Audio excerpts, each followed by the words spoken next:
Good day, everyone. This is Kits Derecho, and I'm going to report about Intro to High-Level Programming, Errors, Roundup and Truncation Error, Total Numerical Error, Blunders, Model Error, and Data Uncertainty. Okay, let's start. Just to give you a motivation why we are doing numerical methods. So here we have numerical methods and analytical methods. Numerical methods is all about approximations, where analytical methods are on the exact answers, exact solutions. Just to give us a brief overview, what is numerical methods? It has a story in the form of a joke. It says there that an engineer and a mathematician had a race, and whoever gets to the finish line will win. However, the twist of the game goes like this.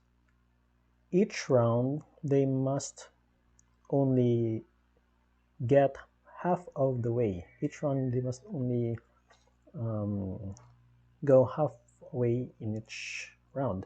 So, in the first round, there's no problem. The engineer and the mathematician is on halfway, and then the second round they go halfway, and then so on and so forth. And after some many rounds, the engineer would say that, okay, I'm just near to the finish line. I'm going to finish this one, and they step into the finish line, and he wins. The mathematician loses. You know why? The mathematician do not approximate. So that is a numerical method. We know that our answers are not that exact, and we know it, but we are sure that we are not really that far from the exact answer. So that is numeric. I think I just gave you a little overview why we are doing numerical methods. So now, real world problems. In real world, we get many problems. Problems such as transportation, energy, could be agricultural, environment, and many others. And from these real world problems, we derive mathematical problems. And from these mathematical problems, we create mathematical models. So these models are used to calculate, to solve the real world problems. These are the three phases of engineering problem solving. In the left side, we have the formulation, solution, and interpretation in the pre-computer era, and the right side are for the computer era. As you can see, that the sizes of the box indicates the level of emphasis directed towards each phase. As we see, the formula in the pre-computer era, they do not put emphasis, or they put more efforts on their solution. Their solution elaborates an often complicated method to make problem tractable. So they spend more time in doing the solutions.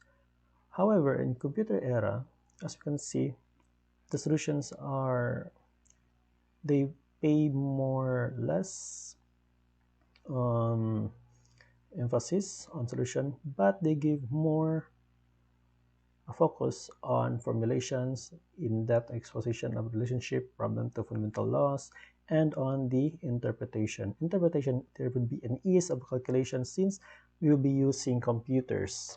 allows holistic thoughts and intuition to develop. System sensitivity and behavior can be studied. Since the solution is, we used some computer methods. In pre-computer era, fundamental laws explained briefly.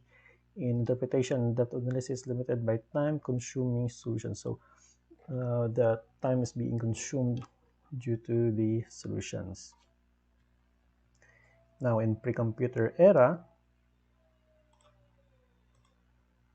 analytical solutions can be derived for only a limited class problem.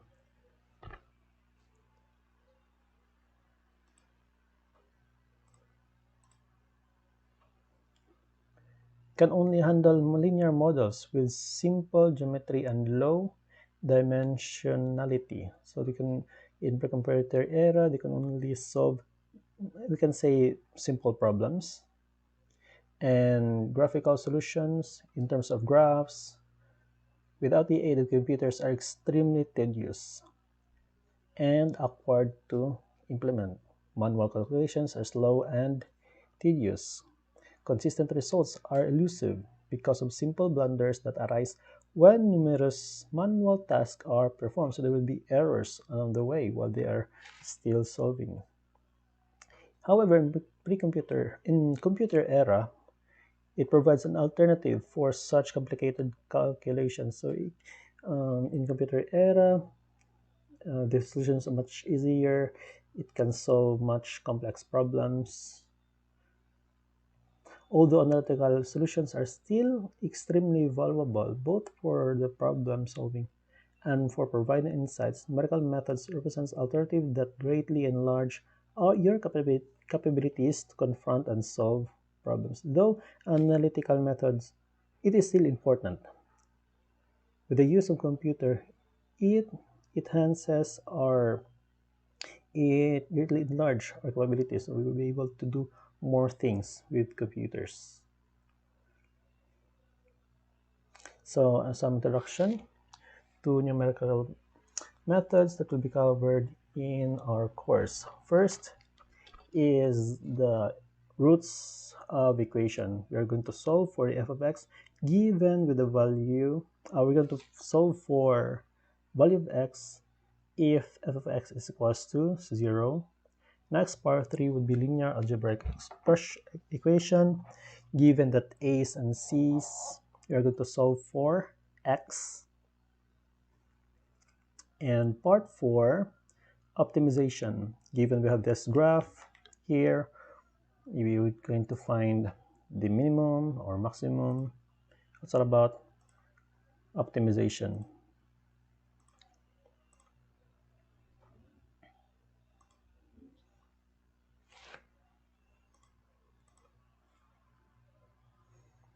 Part 5 would be curve fitting, all about regression and interpolations.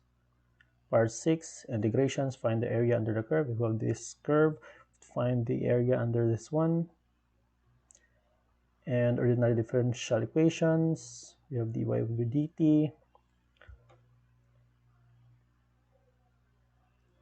And part 8, partial differential equations, we have these maybe equations, wave equations, solve for u as a function of x and y. So let's talk about our programming tools. We'll be using GNU Octave. And for its interface, this is the interface for GNU. We have the main menu. You can access menus here, the directory where it will be saved or task.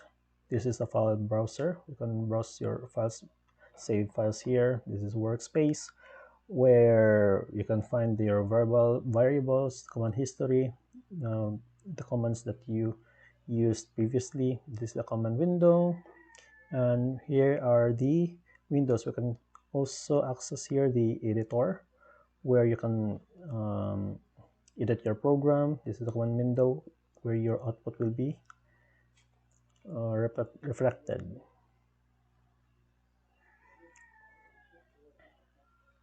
Now, in programming, In early days, structured programming is not really they don't really pay attention. They do not pay much attention, clarity, readability, and maintainability of courses. They didn't focus and give focus on that. However, in present, it is important to have these things. So how can we achieve to have a structured programming better programs?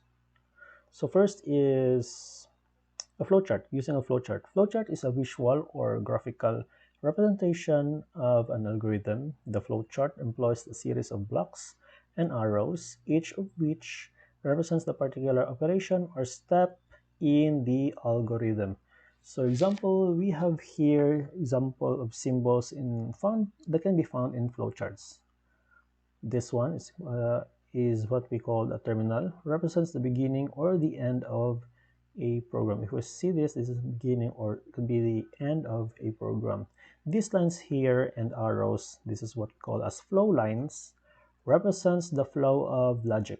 The humps on the horizontal arrows indicate that it passes over and does not connect with vertical flow lines here. It is that we can find the humps. It means that it does not join with the other lines. Next, we have this rectangle. This is what we call as process. Represents calculations or data manipulations. Next is input and output. Represents input or output of data and information. Next is decision. This diamond represents a comparison, question, or decision that determines the alternative path to be followed. Next, junction represents the confluence of flow lines. Off-page connector represents a break that is continued on another page. Next is this symbol count controlled loop, used for loop that represents a specified number of iterations. So if there would be loops, it will specify how many iterations it will make.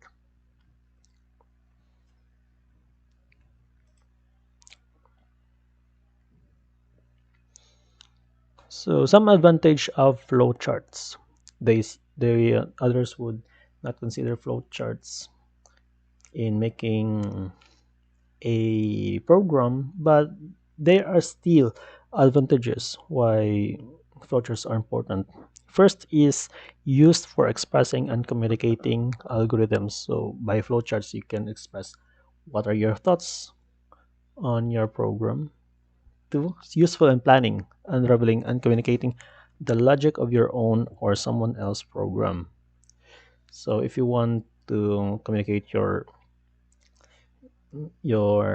idea to the other programmers, then you can use flowchart. Next, excellent pedagogical tool.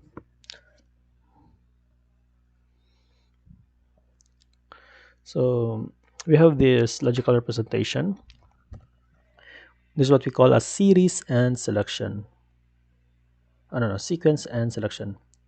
Sequence is a default flow of control in the program. Statements are executed in a linear or sequential order, one after the other. Sequence is just the flow of the codes. Selections provides a means to split the program's flow into branches based on the outcome of logical condition. So in selection, your program might split into um, some conditions. It needs some conditions for whether it would go to this branch or to this branch in order for the next process or calculations to be where the programs that programs will go in sequence. This is a sequence. This is an example of a flowchart. we have an instruction here. An instruction goes to an instruction 2, instruction 3, instruction 4. And example of in the right, what we can see here is the pseudocode. These are the lines that will represent what is happening in the flowchart. Now, selections. Remember that selections provides a means to split the program's flow. For example, we have here example of selection is this one. We have a flowchart here in the left side and a pseudocode here on the right side. For example, we put some data here and it has a condition. If that data passes that condition, then it goes, if it passes, it goes to this true, and it makes some calculations here or some instructions, and then it goes through this junction. Remember these symbols we have here, and then it executes the program. This is a single alternative structure. So if it passes the condition, it goes to an instruction, then it exits. If not, then it exits directly. This is double alternative structure. This is an if then else condition. This is if then else structure. This is an example of double alternative structure. We have a condition here. If it passes that condition, if it is true, then it goes to this true block. Some calculations here, then it ends. If not, it goes through this block. This is some another instructions or some calculations, then it exits. Its pseudocode is if it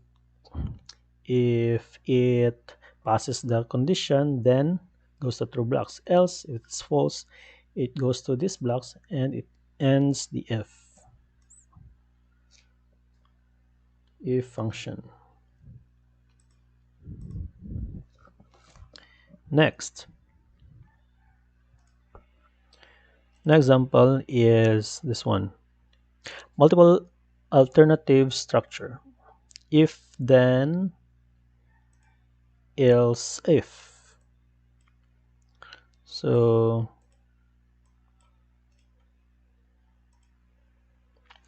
for example here, you have some program, it goes through this condition. If it passes the condition, it goes to this block and then it ends. The program ends. If not, then it goes to this false flow lines and goes directly to this decision. Another condition, if it is true, it passes this condition, then it goes some calculations and then it exits. If not, it goes to another condition. If true, it goes to perform this calculation. If not, here you go here and then it exits. For its pseudocode, it has this pseudocode. If condition 1, if it passes the first condition, then it performs the block 1. If not, it goes to condition 2. If it passes, then it goes to block 2. If not, it proceeds to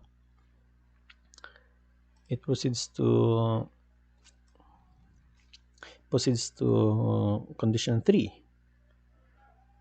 If not, it goes to block 4 and then it ends.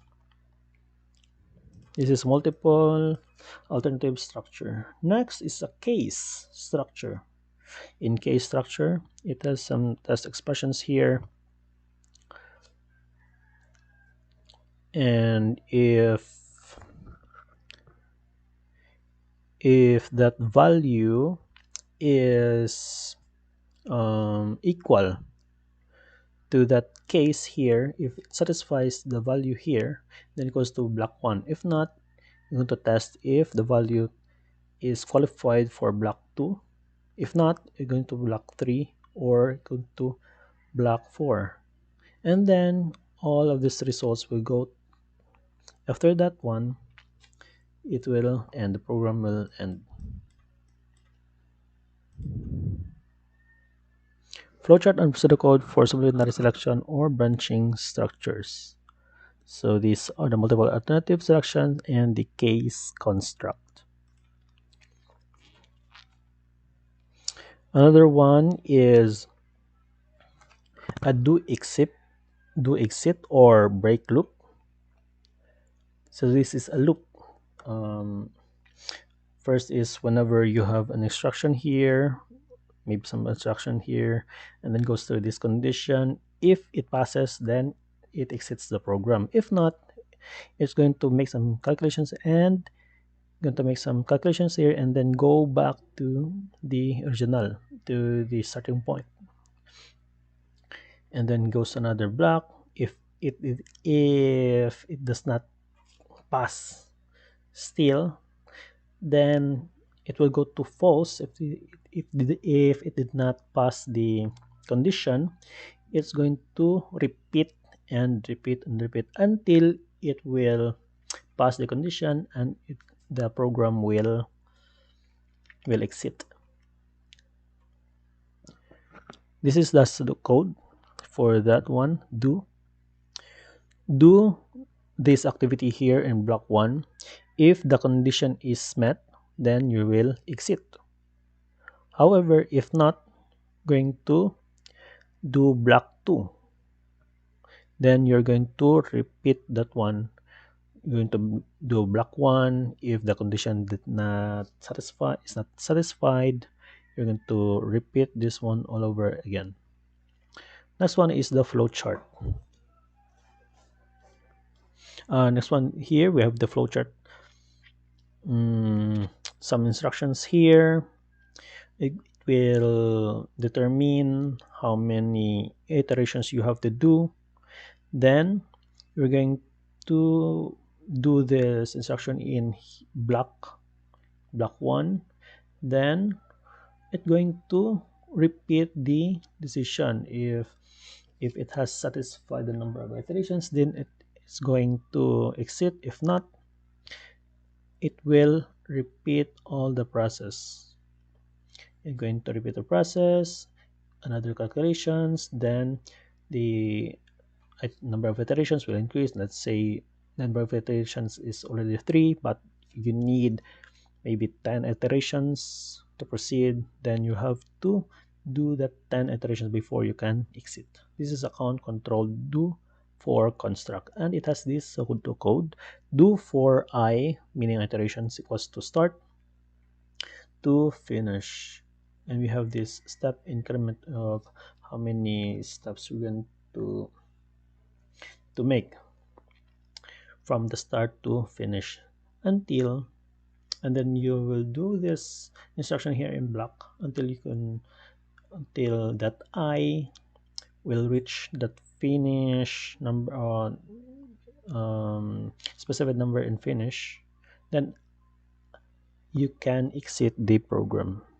Now let's proceed with approximations and round off errors. Just a review.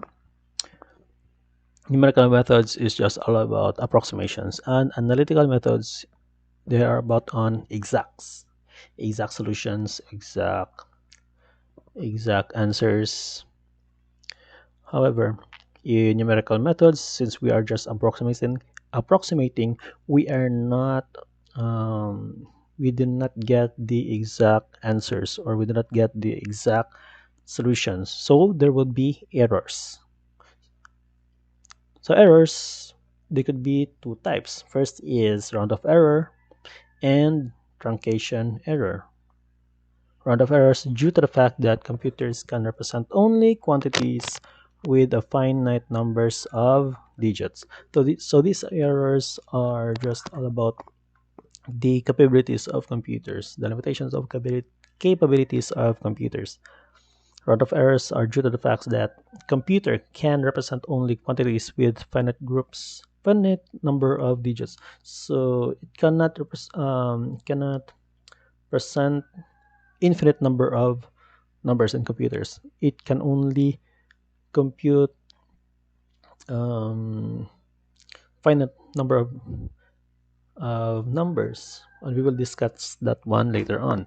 Next is truncation error, discrepancy introduced by the fact that numerical methods may employ approximations to represent exact mathematical operations and quantities. We will also discuss that one later on. We'll give you an example. Significant, but before that one, we're going to discuss about round of errors. Let's understand how computers, and let's go back or review about significant figures. Here we have an automobile speedometer, and odometer is stating the concept of significant figures. If we're going to zoom in the reading here in speedometer, what is the speed depicted in the picture?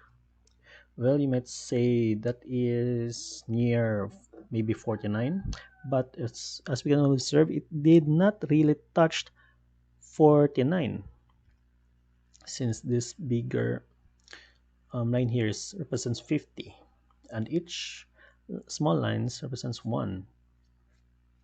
So that is nearly, we can say it is safe to say that it is approximately 49. We cannot really say it is 48.99, or we cannot say it is 48.972, but it is safe to say that it is 49, approximately 49. It reads 49.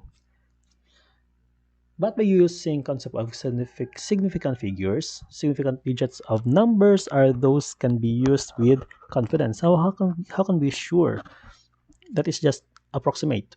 We just said it's approximate, but we do not really know the exact. So by convention, use one half of the smallest scale division on the measurement device. So the smallest scale division in this device is 1. So one half of 1 is 0.5. So we can say that this reading is 48.5, just depending on the precision of this device. Next, what is the odometer reading? Well, it is past 4 and it's going to 5. That is 87,354.4 or zero point 0.5. Since the smaller division here is zero point 0.1, divide zero point 0.1 by 2, that is 0.05. So add 0.05 to 4, that is 87,324.45. So why is this important? It's important because to develop the criteria to specify how confident we are in our results. 2. Computers retain only finite numbers of significant figures. Such numbers can never be represented exactly. So computers have only limited numbers of figures it can store or can represent. So we need to make use of these significant figures. For um, example, we might decide that our approximation is accepted if it is correct to 4 significant figures. So for example, for the pi, how many significant figures should we use? Since pi has many figures, it could go 3.141592 or so on and so forth. So the computers cannot really store those values. So we need um, these significant figures for us to be confident of our answers. Next, we'll talk about precision and accuracy. In the figure at the right, here we have um, some these black dots. We can represent this one as arrows, and This is our target, the center. Going to the right, the the arrows have increasing accuracy, while going bottom, we have this increasing precision. We can say that accuracy refers to how closely a computed or measured value agrees with the true value. If this bullseye is the true value, we can say that our data is accurate if our computed values are close to the true value. And we can say that our data is precise. And precision refers to how closely individual computed or measured values agrees with each other. If those values are just the same, whether it could be off the bullseye or it could be near, as long as the the results are near to each other, it is termed as precise. So we can say that A is inaccurate and imprecise. It's off the bullseye, and the data did not agree with each other. In B, the data did not agree with each other, but they are close, not really far off, maybe from the bullseye. So this might be accurate but and imprecise. C, we have this inaccurate but it is precise. And D, this is accurate and this is precise. Next, let's talk about errors. Definition. Numerical error is, if we're going to solve, numerical error is can be solved using this one. We can say that true value is equals to approximation plus error. Your approximation, what you have approximated, those values, the data that you have approximated, plus some error, it could be some error, that is equals to true value. So if we're going to compute for the error, this one, we can use mathematical transposition. Error or true error is equals to true value minus approximation. So the true value minus the approximated value, we can get our true error. However, this has shortcomings. That's why it is important to calculate the true, they come up with this true percent relative error. This true fractional error, true percent relative error is equals to true error over true value. So our error, this one, divided by the true value, this is our true fractional error. If how much our error is far away from the true value, you're going to multiply it with 100% to to to find the percentage from the how far away our or how big our error from the true value. So this is a problem where it demonstrates the shortcomings of this calculation here. Suppose that you have a task of measuring the length of a bridge and a rivet and come up with 9,999 cm and 9 cm respectively. If the true values are 10,000 and 10 cm respectively, compute for the true error and the true percent relative error for each case. So you are measuring a bridge, you're going to compare the errors of measuring the bridge and the rivet. the size, the length of the bridge, no, no, the length of the bridge is 9,999 cm, and for the width is 9 cm. If we're going to compute for the true error, the true error for measuring the bridge is this one. True error is equals to true value minus approximation. True value is 10,000, this one. Minus our approximation is 9,999 with a true error of 1 cm. Let's compute for the error or for the revet. True error is, no, true value is 10, this one, 10 cm. And our approximation is 9 cm. That's why 10 minus 1 is equals to 1 cm. As you can see that the true error for both the bridge and the rivet is equal to 1 cm.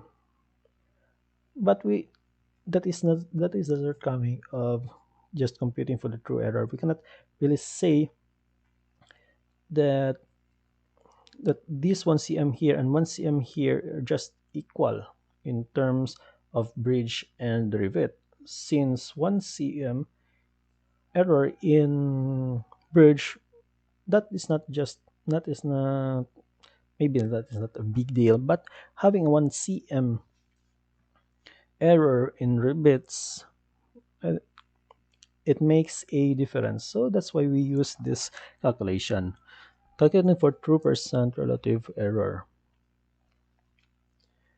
The percent relative error for bridge is true error over true value. The true error is 1 cm, this one, over true value. The true value is 10,000 times 10.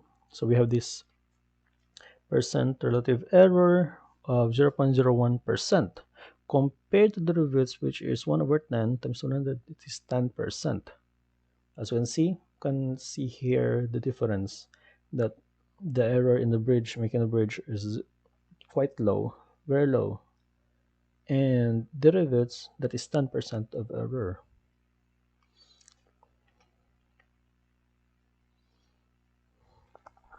Now, in real world, true answers are not known.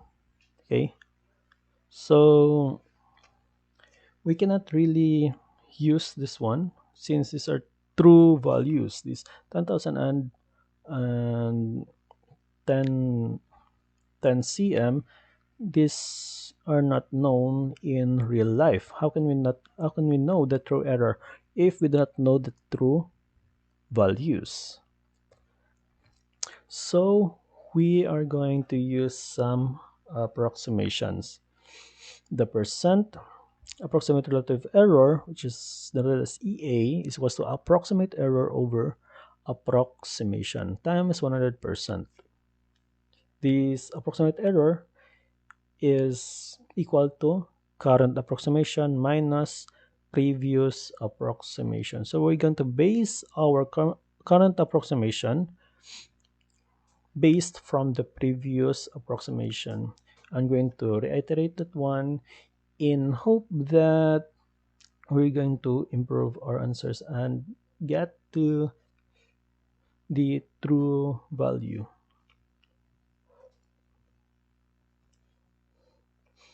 So when do we stop our iterations? When to stop? So EA must be, the absolute value of EA must be lesser than ES, where ES is equals to 0.05 times 10 to the power 2 minus n%. So this n is the number of significant figures that you want to be you want to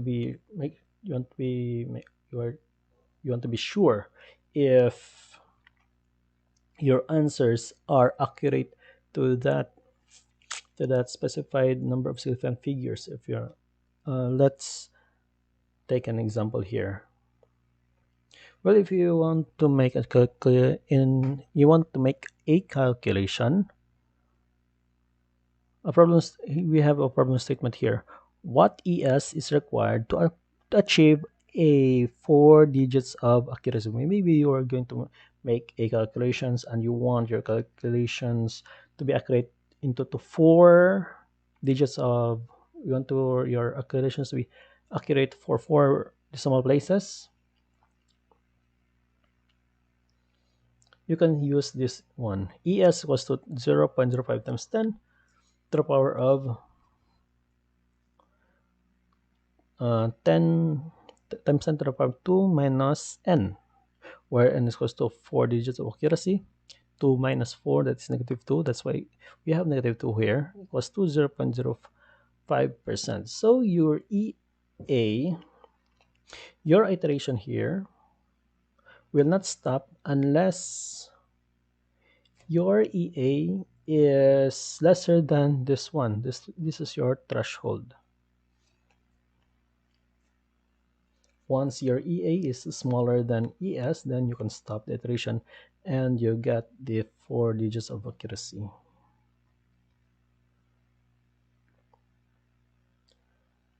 Next, here we have a problem in mathematics.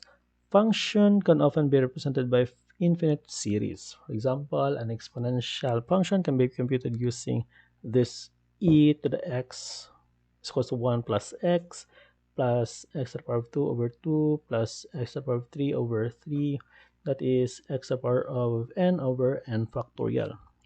That is the infinite expansion of e to the power of x. Starting with the simplest version, e to the x equals to 1, add terms one at a time to estimate e to the power of 0.5. So we're going to estimate e to the power of 0.05. After each new term is added, compute the true and approximate relative errors, add terms until absolute value approximate error or EA falls below the pre-specified error criterion ES, conforming to 3 significant figures. Note that the true value is e to the power of 0.5 is equals to 1.48721. So this is the code for the problem of e to the power of x. We're going to approximate the value of e to the power of negative to the power of 0.5. So here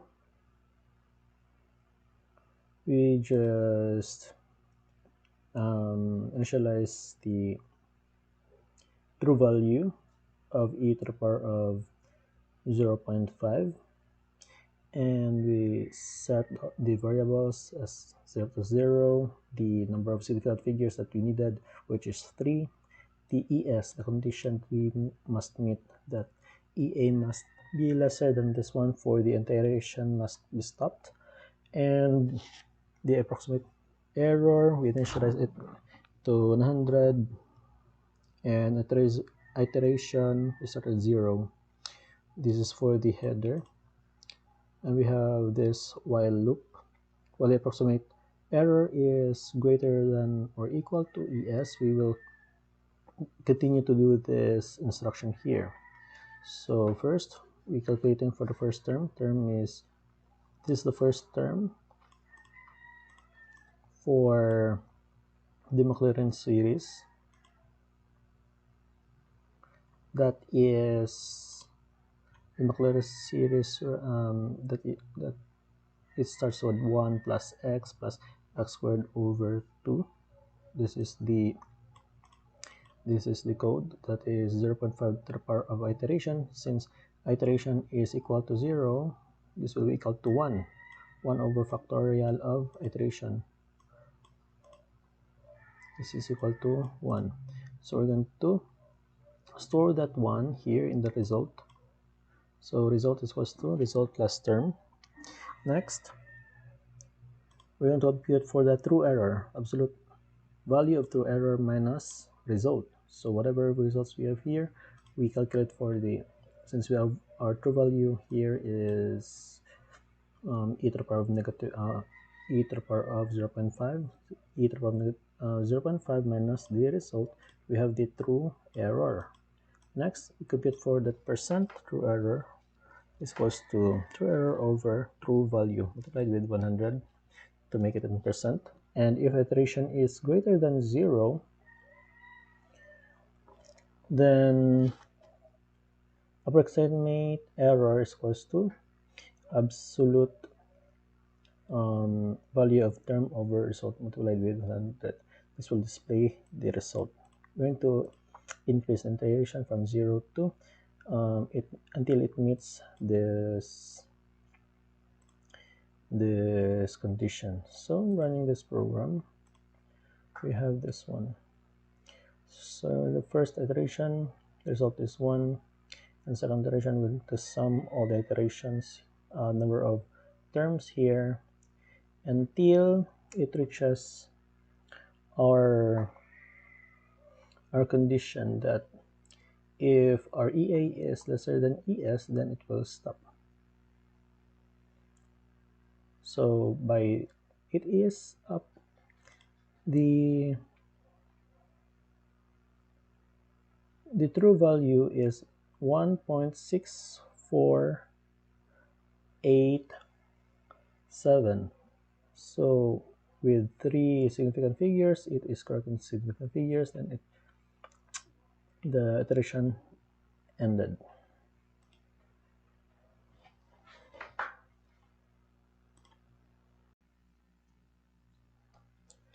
Just a review.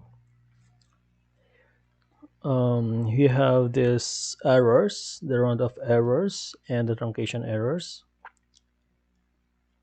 Round-off errors are directly related to the manner in which numbers are stored in a computer. So when to understand more on round-off errors, we're going to discuss about number systems. Number systems can be number of decimal or could be in binary. Since we're dealing with computers, we will be talking about binary. In binary, it can be represented as integers or floating point. So this is how computer represents some number.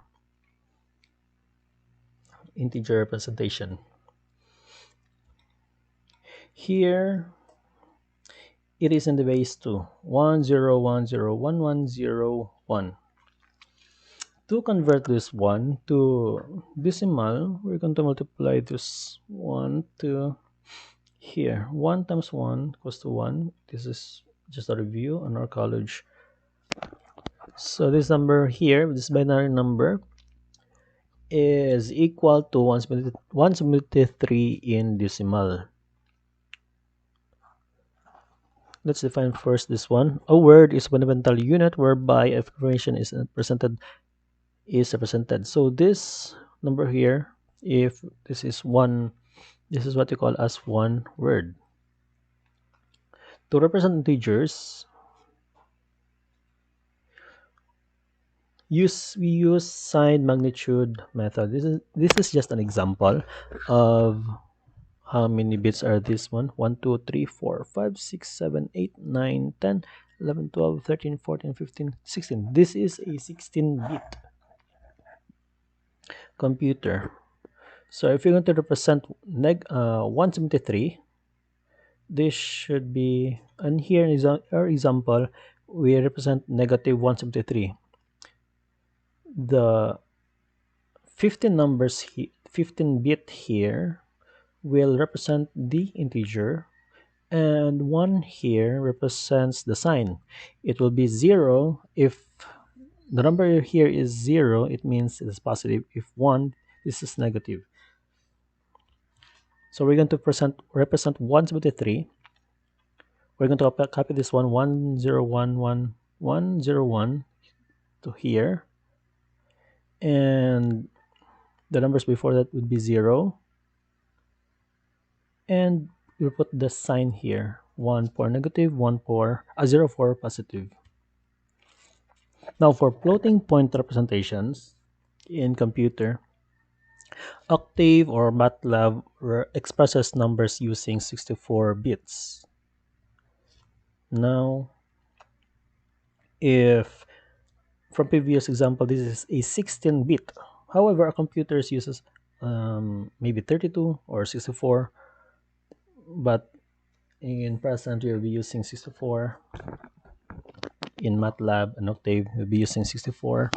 So 52 of that 52 bits, first 52 will be used for mantissa, and 11 bits will be used for signed exponent, and this 1 bit here will be used for signs, 0 for positive, 1 for negative.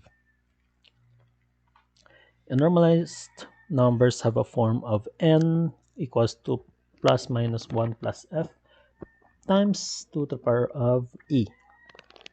F is the mantissa, or these are mantissas are numbers in between 0, including 0, but lesser than 1. This one, F. Next, E is a signed exponent. E ranges from negative 1022 to 1023. So the sign here represents the signed exponent. 0 for positive, 1 for negative. This is an example of 11 bits going to represent this 1011 base 2 in 11 bits. Just like what you have said earlier, this is the numbers that is available for computers. So the largest positive number, binary number, is positive plus 1.1111. This is the mantissa. The one here is this one, times 2 to the power of positive 1023, or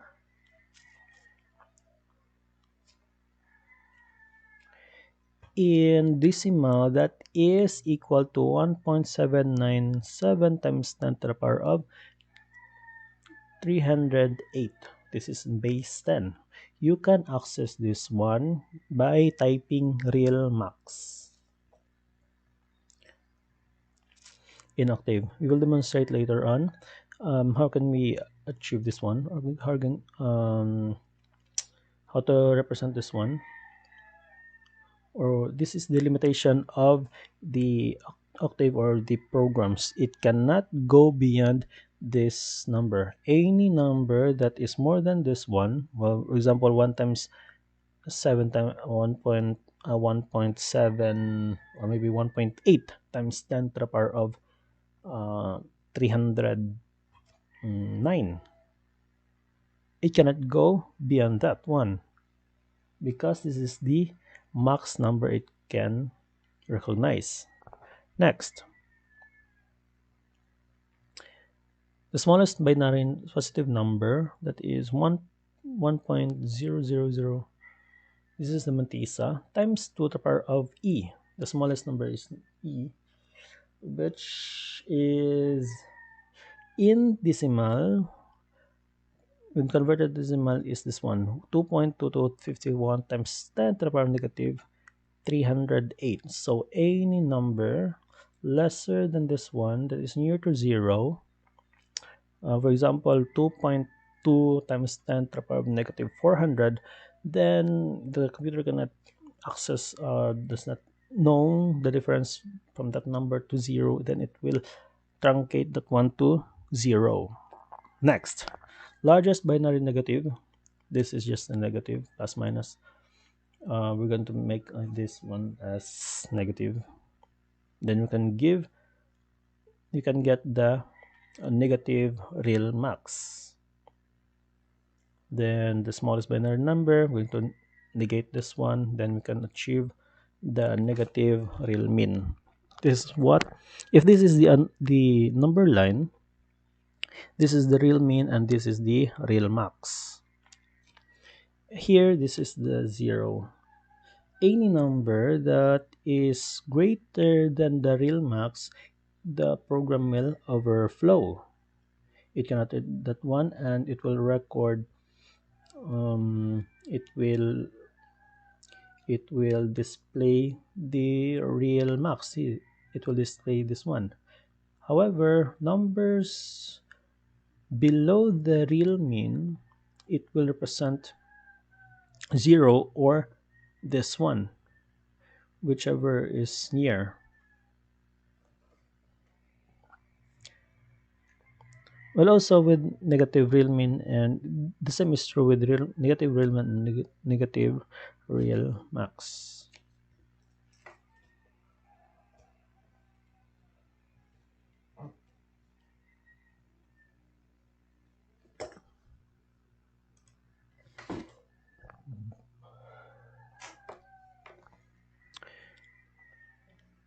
Next is we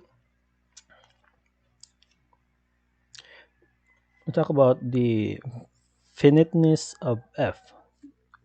Well, since this is a computer, it has some limitations. Let's talk about its limitations. The finiteness of f is a limitation of precision of 52 bits. That is equals to 15 to 16 decimals. It cannot go beyond 15 to 16 decimals for its mantissa. So it cannot go, for example, its limit is for your mantissa. You cannot go 0.1111 and then followed by 15. It cannot go beyond 16 decimals after that one. It cannot go 111 to 20 decimals. No, it has an accuracy only of 15 to 16 decimals. That is its limitations for f. And for finiteness of e is the limitations of range. This is the 11 bits. Any numbers that do not meet these limitations must be approximated by ones that do. 11 bits is equals to, so any number,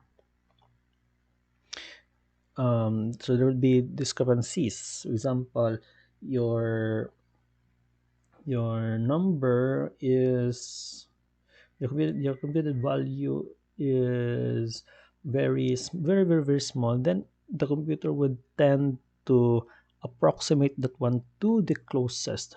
This is because of what we call as machine epsilon. This machine epsilon is the maximum relative error. We can access this one in Octave by typing EPS of Octave. Since we are using 64-bit computer, EPS equals to 2 to the power of 52, number of mantissa here. Is equals to 2.2204 times 10 to the power of negative 6. This means that EPS tells you the smallest increment the octave can see or distinguish between when dealing with floating point numbers. So it is like knowing the smallest unit of measurement it can detect. So in Octave, EPS functions give you the smallest measurable difference between numbers, helping you to understand the precision of these calculations when dealing with very small or very close numbers. So for example, if you've got this very small number, it cannot, if it is very small, the EPS is the smallest amount of increment it can do. Then if, since it is the smallest measurement unit, other than smallest than this one, it will tend to truncate that one, or it will tend to round off the number to the nearest number it can represent. So now we are here in Octave. to see what is the real max that Octave can give, just type in real max, and we have here the 1.797. And if we're going to show what is the minimum number that Octave can represent, can type in real min. And to show the EPS of Octave, can write EPS. So this is the smallest number that Octave can represent. It cannot distinguish any number that is greater than 16 decimal places. Well, for example, we'll define a variable x is equals to 1 times e to the power of maybe negative 20. There it goes. So if we're going to add 1 and minus 1, the result should be, we're expecting the result would be the same, 1 times 10 to the power of negative 20. But the result it would give us is just 0, because it cannot distinguish numbers lesser than longer than 16 decimal places. So it will automatically round off to 0. This is the EPS of Octave. We are dealing with 64-bit computer, and this is the result.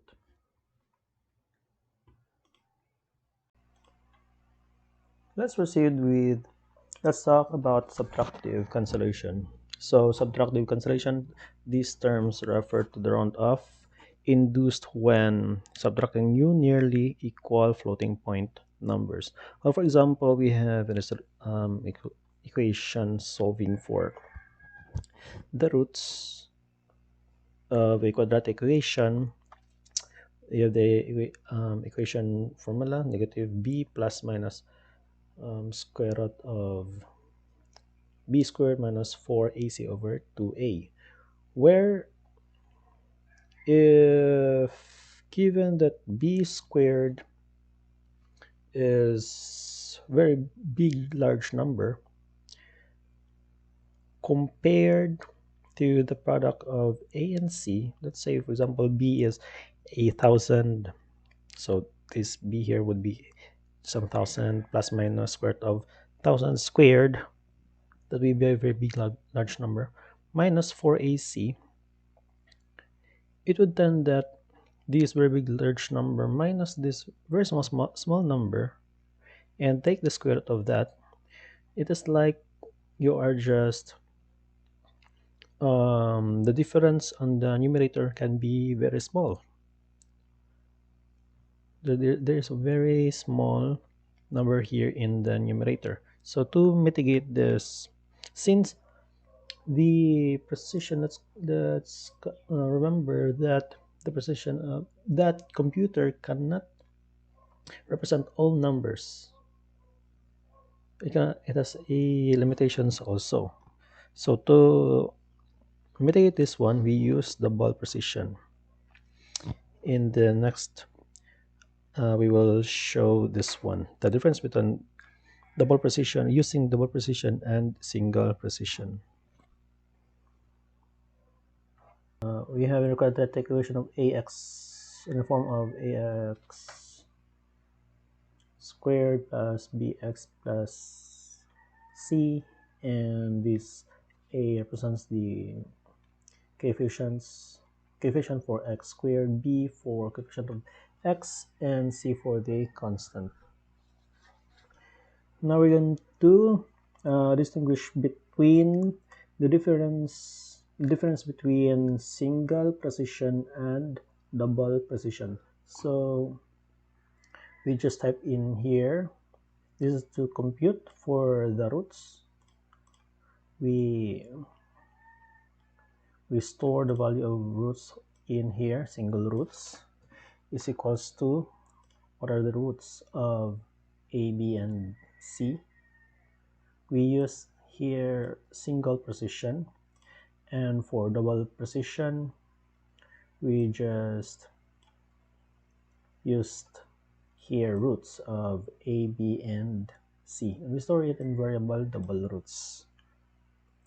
Now in our output we will print the roots of the single precision, the root 1, the first root, and the second root.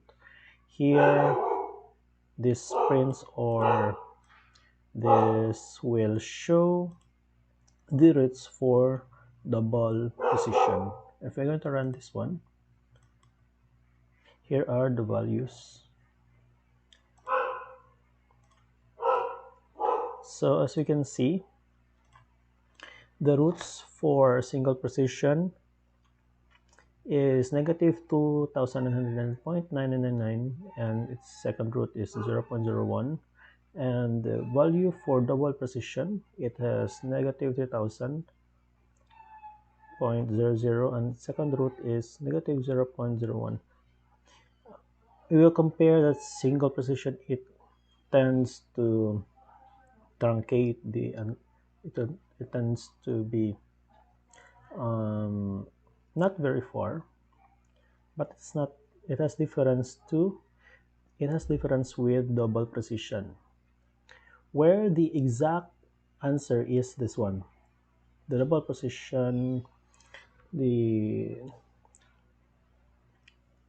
where the exact answer is this one.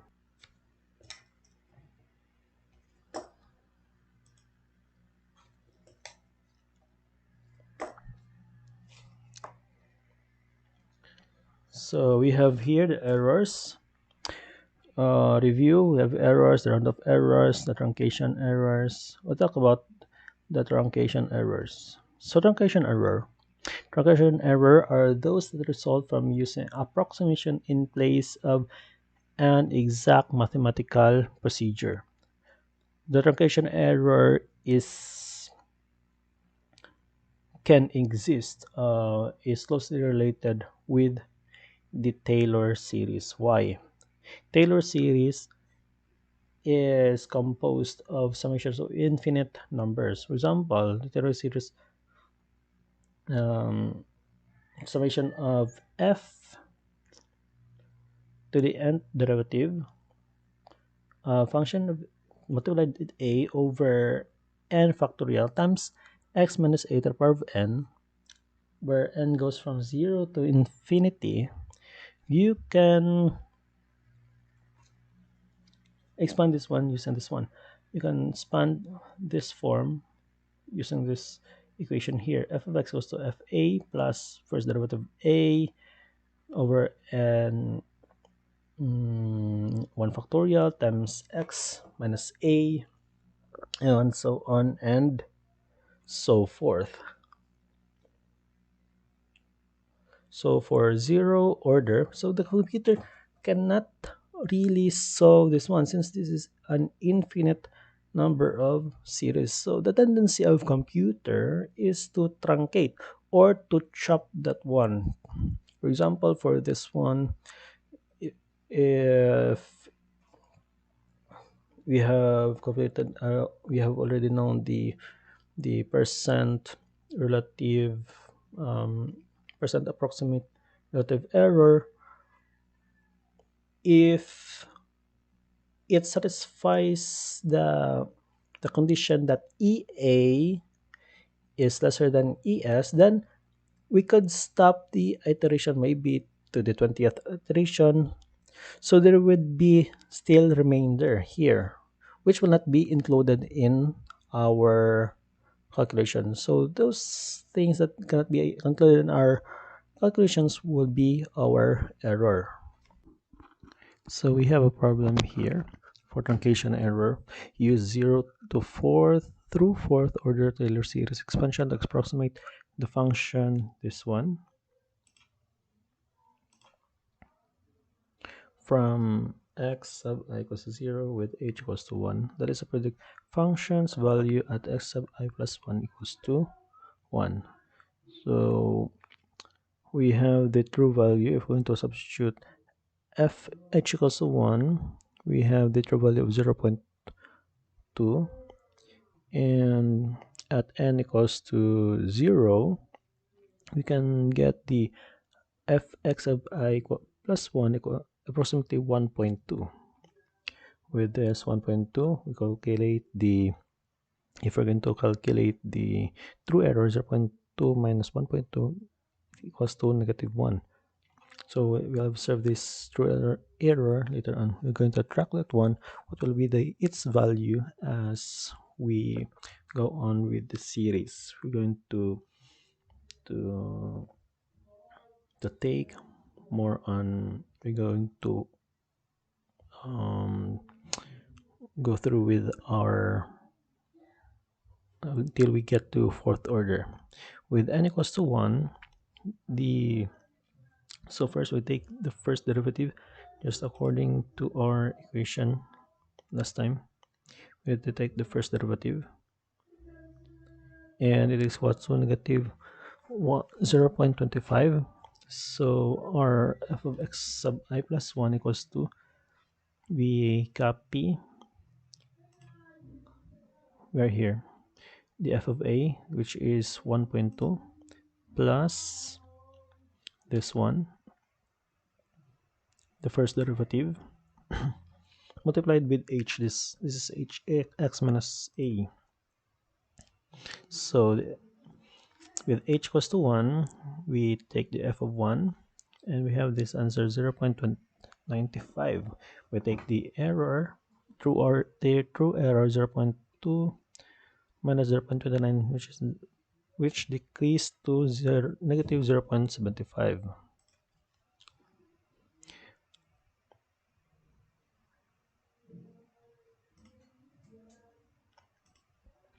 Next, we take for n equals to 2, taking the second derivative of the function, we get negative 1, and substituting this negative 1 to our equation, we have this, you can get this one, and as h equals to 1, we get 0.45. With, as we calculate our error, 0.2 minus 0.45 equals to negative 0.25. Now for the third and fourth derivative, we will, as you can notice, we just return to our original equation. If we're going to continue this one, we'll just continue, we'll just return to our original equation. And if we're going to take f equals f of 1, we will get our true value, which is 0.2. So as we can see, it goes like this. This is the approximation of f of x, our example previously at x equals to 1 by 0 order. This is the approximation at 0 order, where it is just linear. And then this is the second order. As you can notice, as we take more terms, it goes nearer to the true value. So that is a truncation. As you take more terms, it gets more accurate and accurate. So with regards to total error, let's just let us review the topics. We get the round of errors and the truncation errors. So the total numerical error is just equals to the sum of round of errors plus truncation error. So this is the error and the log step size. And this is the graph for the total error. As you can see, the truncation error increases as you take more log steps. If your example, your log step size is bigger, then your truncation error will also decrease. However, if for our run of error are the error that arises due to limitation of capability of our computers. So to reduce no no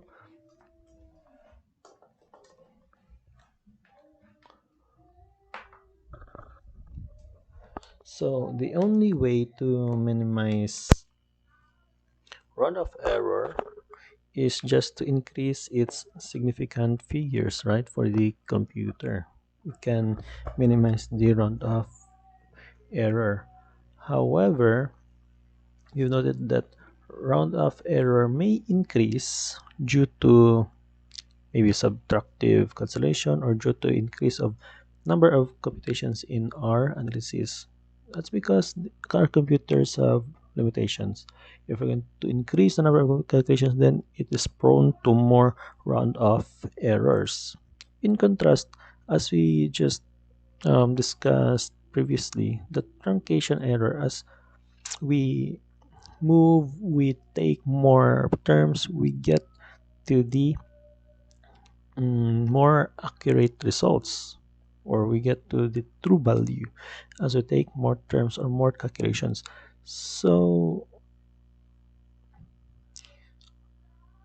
to reduce truncation error, we must take more calculations. However, if we take more calculations, then the round of error would also increase. So we can say that truncation error are, if we decrease truncation error, then the round of error increased. Or if we decrease round of error, the truncation error decrease. And we decrease round of error, we tend to increase truncation error. So we have a problem right there. So what we are doing is we need to find this point of diminishing returns to minimize the total error, just in between. Next is blunders, formulation errors, and data uncertainty.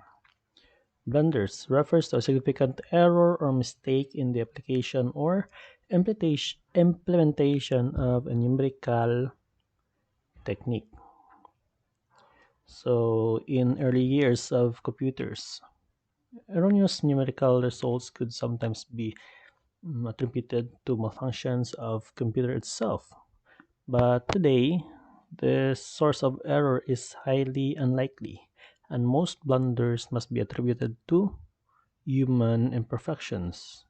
So, blunders can occur at any stage of mathematical models processes and can contribute to all other components of error. They can be avoided by um, sound knowledge or fundamental principles, and by the care with which you approach and design your solution to a problem.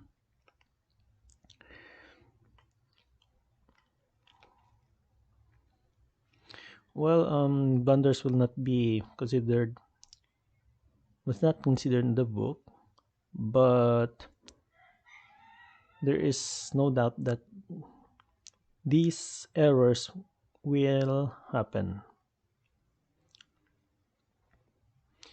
But since, for example, we discussed previously, this may be reduced due to this may be reduced using some structured programming, and those human errors might be reduced. Next is the formulation error, or what you call also as model errors, relate to bias that may be ascribed to incomplete mathematical models.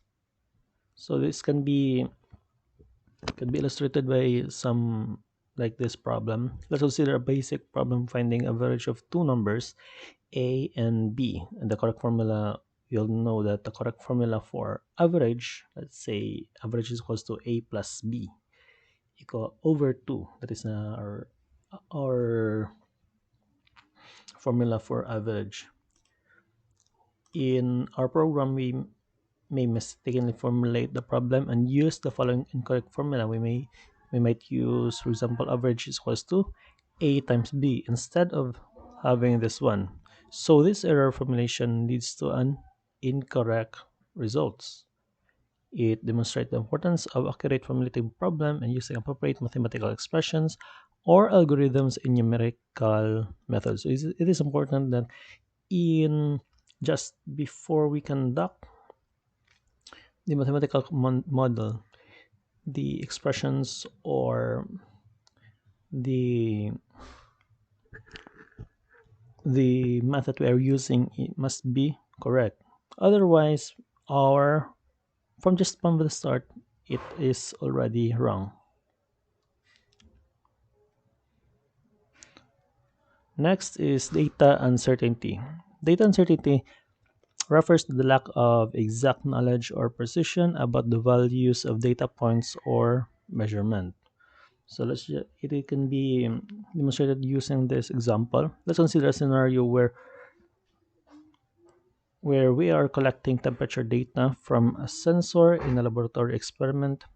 Well, due to serious factors such as sensor calibration errors, environmental fluctuations, and measurement noise, there is inherent uncertainty associated with each temperature measurement. Well, for example, we have this following temperatures. We have this following temperatures that we recorded. T1 is equals to 25.4, T2 is 24.9, 25.8, 25.5, 25.0. So each temperature measurement comes with its own level of uncertainty. These are the temperature that were recorded by our maybe by our device.